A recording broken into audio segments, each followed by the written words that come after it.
Well, now to our other top story. Russian President Putin ratchets up tension in Ukraine by putting nuclear forces on high alert, even as both sides agree to talks that could end that war. And word today that Russia has taken control of a small southern Ukrainian city as well as a naval base. Ukraine claims hundreds of its citizens have been killed in the fighting. We do have live team coverage tonight, beginning with CBS 2's Rick Montanez in the newsroom.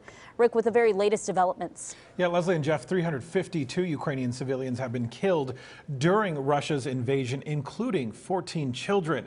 Delegations from both Russia and Ukraine have agreed to meet Monday in Belarus, north of Chernobyl. Ukraine's president says he's open to talk, but not hopeful, and he will not willingly give up any territory. New video shows what Ukrainian military claims to be a drone strike against Russian forces. And in the port town of Mykolaiv, shelling hit the outskirts, leaving military equipment and homes destroyed, but Russian forces unable to take over the town.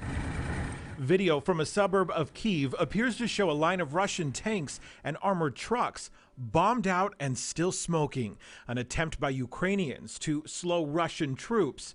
Kyiv's mayor says his city of almost 3 million is completely surrounded.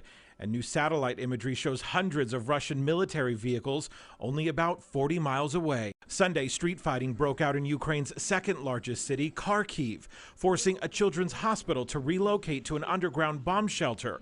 Overnight, Russian forces blew up Ukrainian airfields and fuel facilities. Russian President Vladimir Putin ordered his nuclear forces to prepare for action.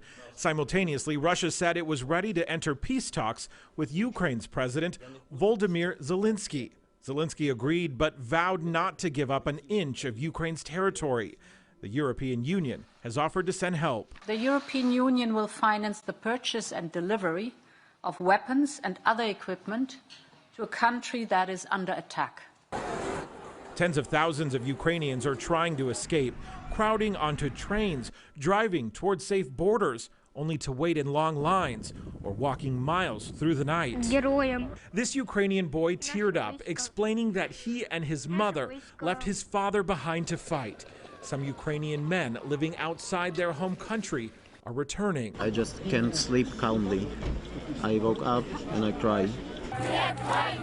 Tensions are also high in Russia. In protests around the country, Russians chanted "No to war," and police in riot gear detained more than 2,000 people at several anti-war protests. The Russian advances have been slowed by what one U.S. official tells CBS News is the creative and stiff resistance by Ukrainians.